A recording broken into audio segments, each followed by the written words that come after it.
जय माता दी दोस्तों, आई होप आप सब बढ़िया होंगे।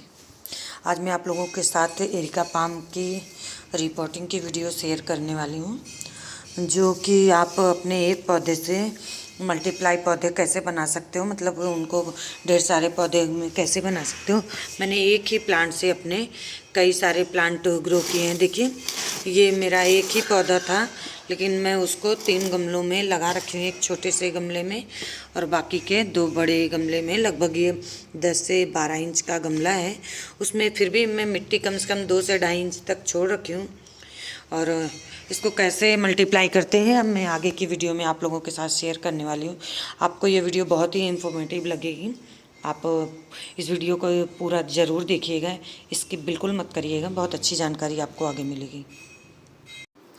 मैंने अपना एरिका पाम का प्लांट ले लिया है और देखिए कितना पुराने गमले में लगा हुआ है। ये मेरा मिक्सी का जार का है, जो मेरी मिक्सी ख़राब हो गई थी, जो जूसर और ग्राइंडर के साथ होती है वही है। और इसमें से मैं मेरे प्लांट को निकाल ले रही हूँ।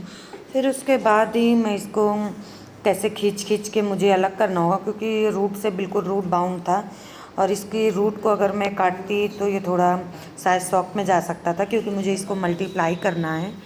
और इसी के वजह से मैं इसको बड़े आराम से खींच के निकाल रही थी, ताकि इसकी रूट टूटे नहीं, क्योंकि इसकी रूट जो होती है बहुत ही हार्ड होती है, जिसके कारण ये आराम से निकल जाती है, टूटती नहीं है इसकी रूट। और मैं एक पौधे से ही 3 प्लांट ग्रो करने वाली हूँ। और पहले मैं देख ले रही हूँ कौन सा प्लांट ज़्यादा हेल्दी है, मतलब कौन सी सूट ज़्यादा हेल्दी है। फिर उसी हिसाब से गमलों में पहले से होल कर रखी थी, ऊपर से उसमें धान की भूसी में, जैसे हर प्लांट के लिए मिट्टी बताती हूँ वैसे ही सेम मिट्टी है मेरी। और नीचे ड्रेनेज होल करने के बाद लगभग 2 से 2.5 इंच में धान की भूसी रख ली, जिससे क्या होता है ना कि हमारे प्लांट जब पानी हम पौधे में देते हैं तो मिट्टी हमारी गमले की बाहर नहीं निकल के जाती ड्रेनेज होल के साथ। तो इसीलिए मैंने नीचे धान की भूसी हमेशा मैं सारे प्लांटों में अपने लगाती हूँ, ताकि मेरी मिट्टी बाहर नहीं जाए। तो मैं ऐसे ही अच्छे से देख ले रही हूँ कौन से प्लांटर में मुझे कौन सा पौधा लगाना है। तो एक गमले में मैं 2-3 प्लांट, एक गमले में 2-3 प्लांट, और एक छोटे वाले गमले में जो छोटा प्लांट है मेरा, जो सबसे छोटा मुझे दिखा, मैं उसको रहने दी, ताकि वो छोटे से गमले में मैं लगाने वाली हूँ, जो मेरा लगभग 4 से 5 इंच का है, उसमें आराम से वो चलेगा और बहुत अच्छा ग्रोथ करेगा। क्योंकि जैसे बाकी प्लांट मेरे थोड़े बड़े बड़े हैं तो उनको मैं बड़े गमले दे रही हूँ, और जो मेरा पौधा छोटा था तो मैं उसको छोटा ही गमला दे रही हूँ। ऐसा नहीं है कि उसकी रोड बॉल से बड़ा गमला मुझे देना है, बिल्कुल नहीं। ये नर्सरी पॉट है, जिसके नीचे मैं थोड़ी घास फूस जो गार्डन की निकलती है उसको नीचे दबा दे रही हूँ। उसके ऊपर से जो मिट्टी में मेरे पुराने पौधे से निकाली थी, उस मिट्टी का मैं बिल्कुल इस्तेमाल नहीं करने वाली हूँ। नई मिट्टी मैं मेरे सारे गमलों के लिए बना के रखी हूँ, मैं उसी का इस्तेमाल कर रही हूँ।